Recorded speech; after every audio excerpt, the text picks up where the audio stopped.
Hello and welcome to Teuton Training. Today we're going to have a look at risk assessments. A risk assessment is a legal requirement that requires employers and employees to identify, assess and manage risks within the workplace.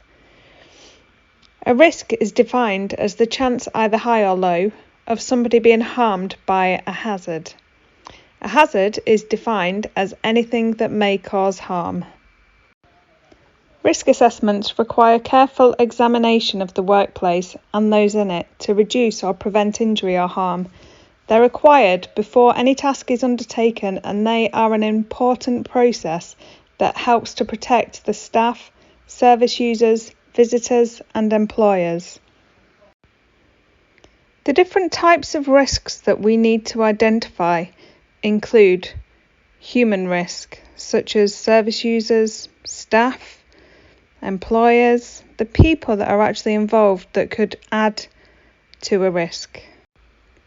We also need to think about our mechanical equipment. Is it regularly maintained? Has it been checked before use? Are all faults reported and dealt with? Are the staff trained in how to use it?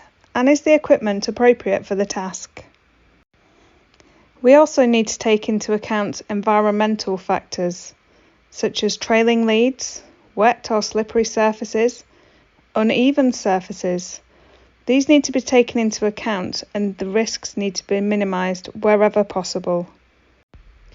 There could also be instances that are circumstantial. For example, an unexpected incident or an emergency. These are the situations where we can learn from what's happened in the past in order to effectively assess the risks going forward.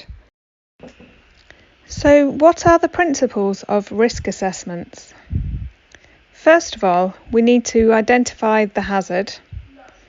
We need to identify who or what is at risk and why. We need to evaluate the risk, which means looking at the level of the risk and deciding what reasonable, practicable action is required to manage or reduce the risk. We then need to record the findings and implement any actions that need to be taken. Finally, we review the assessment and update it as and when required and share the results of these findings. How do we identify hazards in a care home? The best way to identify hazards is to walk around the home and look for them. This can be achieved by either observation or consultation, and the best system will contain elements of both. Observation would cover walking round at work and looking for situations that could be potentially dangerous. Discreet observation may be required. Don't forget to take into account all non-routine operations, such as maintenance deliveries and emergency arrangements. Consultation develops from discussion or reporting. For example, if an accident has been recorded in the accident book, this will be discussed to determine whether or not an assessment needs to be put in place to reduce or eliminate any future risk.